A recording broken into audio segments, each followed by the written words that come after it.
weiß Bescheid. Nintendo. Welcome to the most forward-thinking, inspirational podcast on the planet. Prepare to reevaluate everything you've been taught.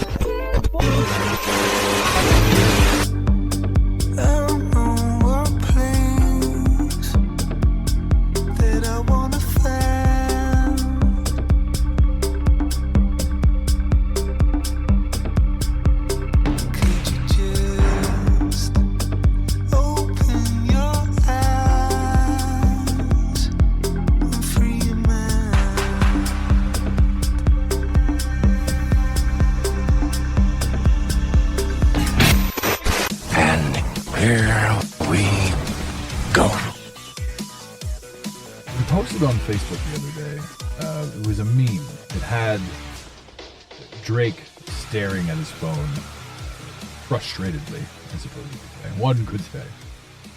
The caption said, "Me trying to figure out what's going on in the world via memes, since I refuse to watch the news." To which Kelly Jane _ Jane Kelly replied, "That's me. The news is annoying. Wrong frequency." And that caught me.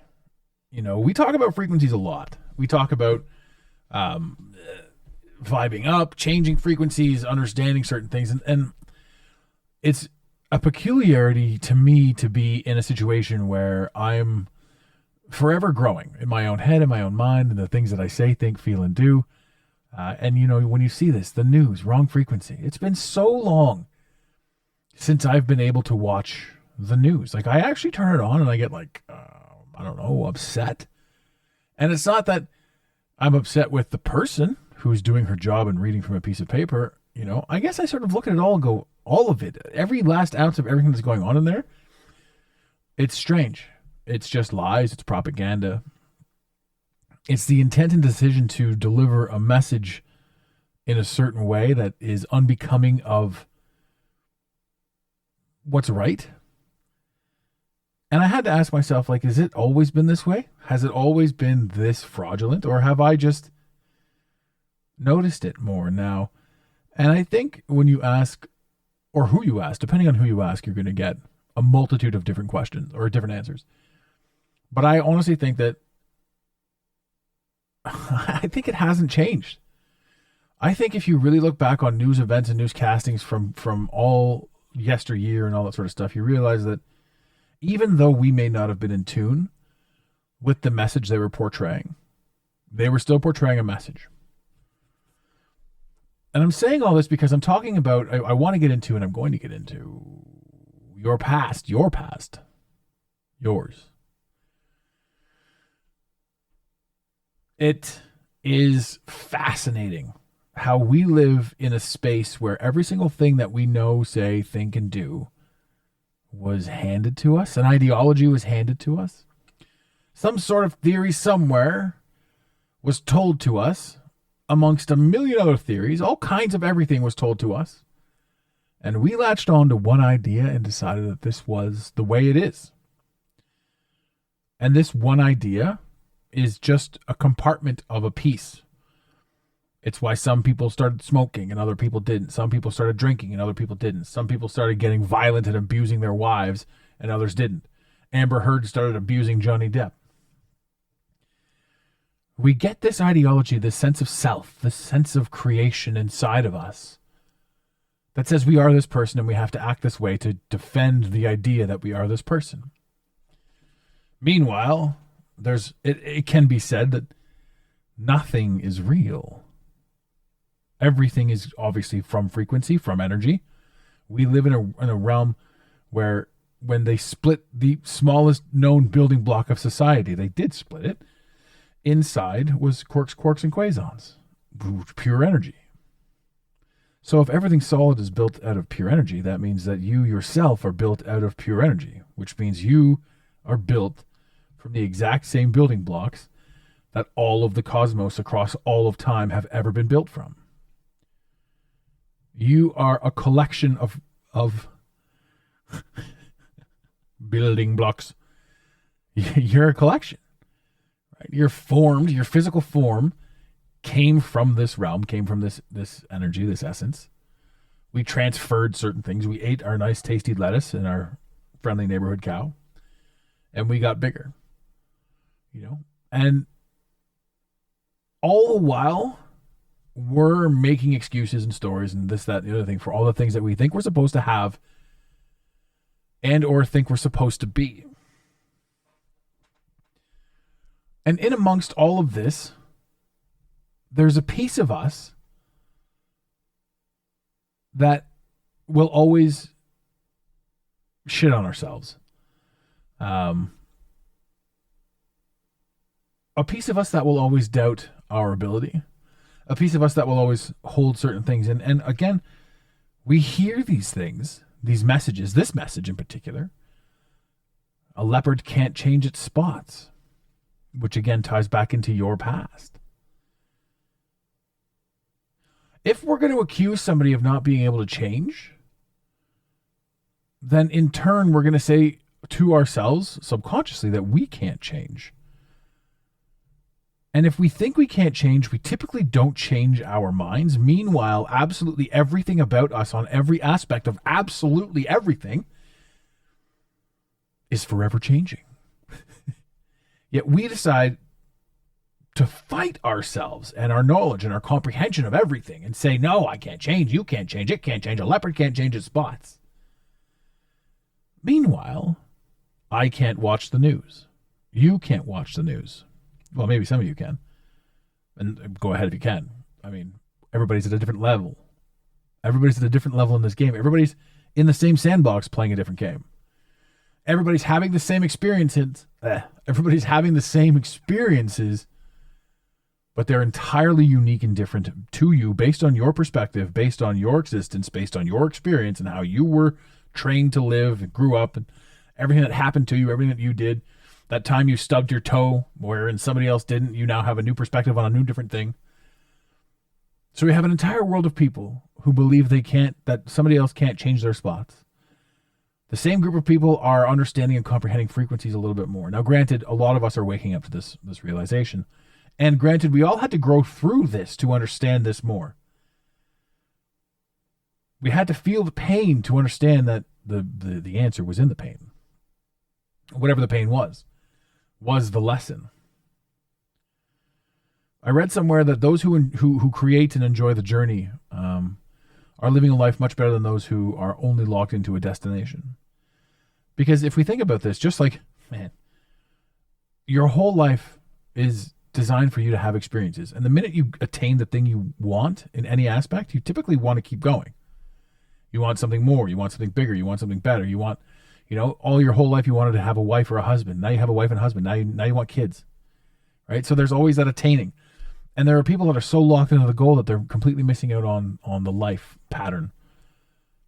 But there are people that are so addicted to the journey that every single thing, when you're living in the journey, when you're living for the moment, when you're living for the experience, the milestones come, right? But when you're trying your hardest to earn the paycheck, it seems like forever. And this again comes back to frequency. When you bow out of the quote unquote rat race, when you bow out of the comprehension and understanding that every single person is having a unique experience. We are all 100% collectively having a very unique experience. It eliminates your need to argue with those around you. But if you do decide to argue with those around you, you're arguing on the context and pretense that you're trying to understand yourself a little bit better. Which is where speaking comes in. The more you speak about what you quote unquote know, the better you are at understanding yourself. So a lot of teachers repeat what they say to their students. And they learn from repetition. They learn from themselves speaking it. There are so many people who won't repeat what they think that they know. So when they try to regurgitate it, their brain gets all jumbled and they can't spit it out. They can't get out what they want. But the more you talk about what you want, the more you are concise and clear with the words you're choosing to use. You yourself understand the topic better. I mean, you can read about something all you want, but until you start trying to teach it or enunciating it, it's difficult. It's complicated. When you don't think people will understand you, you typically don't talk. When you don't talk, you create frustrations inside your head. We live in a world, too, where we're going to beat ourselves up, like I said earlier. We're going to beat ourselves up for all of it. Now, there aren't too many people out there that are like, I'm the greatest at everything I do. And when you do meet those people, they're weird. It's like, are you the greatest? Do you really think that? And if you do, that's really cool. Right? But why do you seem so arrogant and cocky? And why does it seem fake? Why does what you're doing seem not real? Why? Because above all else, energy speaks for itself, which brings us right back to frequencies and leopards changing of their spots. When you navigate life and you're in tune with certain frequencies and you're in tune with what you think you're supposed to be doing, the idea that a leopard can't change its spots becomes laughable. It's literally the entire reason you exist is to change your spots. The entire reason we're here is to raise our frequencies.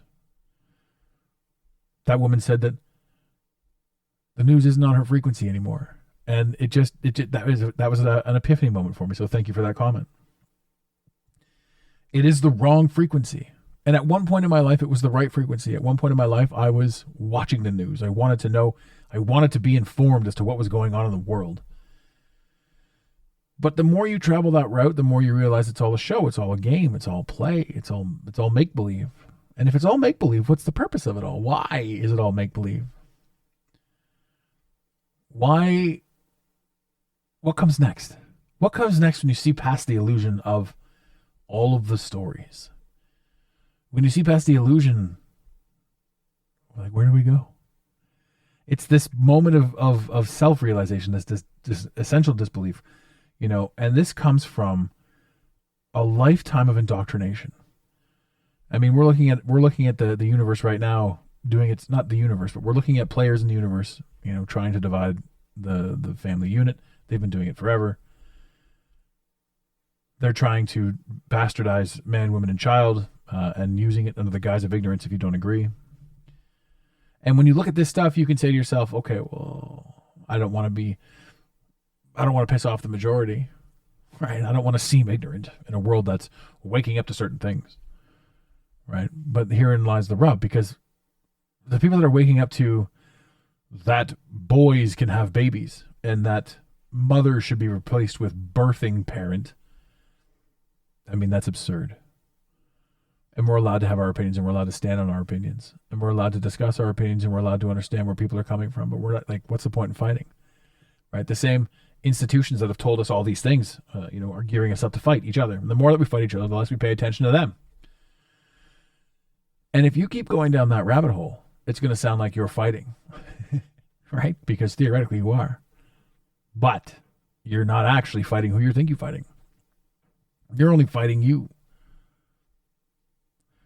Because somewhere along the way, there comes a point in time where we realize that the they we keep referring to is us. The enemy that's out there for us to fight and be upset with is us. We signed on to face this foe. It's a part of us. It's a creation for us to become better. And I've had this conversation in past podcasts. Imagine putting on your favorite video game, and it's a fighting video game, Street Fighter 2, Mortal Kombat 2, whatever. I don't know why I kept picking 2. There's a lot of good Mortal Kombats. Not very many good Street Fighters, but then again, I just lost interest in the franchise, I suppose. So Street Fighter 2 and Mortal Kombat 2, we're sticking with it. Right? You put it in, you pick your character, you go to the fight screen, and there's nobody there. Well, you're not going to get better. You're not going to get better at the game because there's nobody to fight. There's nothing to overcome. There's no point in playing. So when they say a leopard can't change its own spots, that's part of the game. If you believe a leopard can't change its own spots, you're going to take your progress and slow it down. Because the whole purpose you're here is to overcome, is to become better, is to fight the battles that you picked to fight before you got here. Hashtag soul contract. I mean, there's a whole episode right there on soul contracts. But every single thing that's going on in this world right now is a piece of adversity for you yourself specifically to face. It's for you to understand what you choose to feel. It's for you to understand certain things. And when you open yourself up to the ability to understand and comprehend everything from a different angle, level, and all that sort of stuff, you see that everything that's ever happened on television, in this reality and that reality and his reality, her reality, all of it, every last ounce of everything that you ever knew to exist, the one common denominator in all of it is that it's filtered through your brain. And for it to have not filtered through your brain means you haven't experienced it yet. Therefore, everything that you've ever experienced is now for you to decide. Your reality is the thing right now that's making you a better version of yourself. What you're doing right now in every aspect of everything is becoming a better version of you when you decide you want to do that, as opposed to being downtrodden and a leopard doesn't change its own spots and I'm stuck in this dead-end job, right? We will put ourselves through as much pain as we can possibly handle until we decide to change. And there are people out there that then step it up. They're like, I'm not going to do this. I'm not doing this anymore. I'm going to change right now. I'm not going to pay attention to the pain that I think that I'm feeling. But I'm going to step up. And then everyone's going to say, there's so many excuses to say, well, you can't do this because you've got kids and you've got this and you've got that and you can't just go and do blah, blah, blah, blah, blah, blah. All of those things, every single reason that we've ever given ourselves as to why we can't do something is an absolute blueprint once we reverse engineer it on how to get it done. Therefore, for us to be in the worst position we could possibly be in and then get out of it, that's how we overcome it. And that's how we get stronger. And that's how we get better at what we're doing. So the whole purpose of controversy and the whole purpose of pain and fear and angst and anxiety and distrust and all this sort of stuff to everyone on every single frequency that they're currently vibrating on. And there's a million frequencies that we're all partaking in. To criticize somebody else is not your journey, unless it's your journey to understand yourself better through criticism and to understand that you can be a better version of you by not shitting on other people for being who and where they are. To understand that it's possible that every person that you meet on their journey is merely another version of you, another incantation, another iteration of who you are, who you were, where you were when you met who you are. That this entire world exists primarily for you to utilize the physical body that you've been given to become the thought pattern and frequency that you're aspiring to become, to elevate yourself. We've got opportunity all around us. We are completely surrounded by opportunity, and we are trained to see scarcity and to see fear. So once you get past your programming, your television programming, once you get past how it all started, which, by the way, you chose, because nobody wants all the answers right away because we've got nothing to gain or learn. Like, we're here to have an experience. We're here to overcome and triumph and have a beginning, middle, and end to our story. We're here to have an experience. And that experience is entirely up to you to say, enough is enough. I'm stepping up. I'm vibing higher. I'm changing my spots. And the first step to that, too, is understanding that your whole existence is to change your spots. Anxiety, depression, these things are addiction. These things are locked into an ideology that who you are at the very core isn't living up to the potential that you know you have when you signed on for this. And there's a million stories that you can tell yourself where that can be told to you as to what's going to keep you locked into these meds and locked into this and locked into that. And there's going to be a lot of people that will say, well, you can't just drop your meds. And I get that. You know, if you're just arbitrarily, if you're 30 years old and you've been going through something and you've been living in meds or you've been eating a lot of the food and all that sort of stuff, you're systematically involved right now and you're reliant on certain things. But becoming aware of those certain things and becoming aware of the ability to change the mindset and the mentality of where you are and what you're experiencing will allow you to gradually take yourself through new stages of understanding, comprehension, through new vibrations, and you'll face new challenges, new obstacles, and new amazing journeys. And you'll unload certain things and you'll get rid of certain crutches. I, for one, was a drinker and a smoker. And as I was vibing up and changing my frequency, it didn't make sense to do either of those things anymore. So I just stopped. And there's a lot that goes into that. And a lot of it's mindset, a lot for these things, right? Now, obviously, this isn't medical advice, this isn't doctor advice, but if you have any comments or questions, certainly send us an email or a text. info@thementalmasteryalliance.com. You can text us 647-338-1265. If you're in Canada, that's a free text. You can call that number and leave a voicemail if you want to. If it's a good voicemail, we'll play it on the show. But if you have any questions, if you have any comprehensions or understanding, reach out to me, reach out to somebody, reach out to anybody. If you're having an issue with any of these situations inside yourself, if you're just in this right now and listening to this show just because you like the sound of my voice, man, I'm so happy to have you here. This is such a fun thing to be doing, to be able to share this and to communicate this and to express all of this. Having lived through such terrible things in my life, understanding that I put myself there. The majority of the time, that was all me. Well, not even the majority of the time. It was all me. I either did it to myself at that moment in time, or I signed on for that experience prior to getting here. And I firmly believe, these frequencies that we're all on, they're all here to help us, even though it seems crazy at times. They're all here to help us. They exist because we need them to, because we need resistance to overcome something. We need to get stronger. You got to pick up heavier weights, right? And that's what we're doing. And when you need a reprieve, there are opportunities to back off, to sit down and do all that sort of stuff too. That all exists. But man, are we ever capable of some really cool stuff. Ladies and gentlemen, this has just been kind of one of my ranting episodes. I really like this. I really wanted to talk about this and sort of express this and get this off my chest. I hope it resonated with some of you guys, and I hope it helped. But in the infamous words of Red Green, keep your stick on the ice. Thank you for listening to today's Mental Mastery Alliance podcast. Let the team know you're listening by using the hashtag MMA and Mental Mastery Alliance. Want more motivation? Be sure to follow online on Instagram at Mental Mastery Alliance and on Facebook at Mental Mastery Alliance. And remember, your perception creates your reality. Make it a great day. You got it, Pontiac.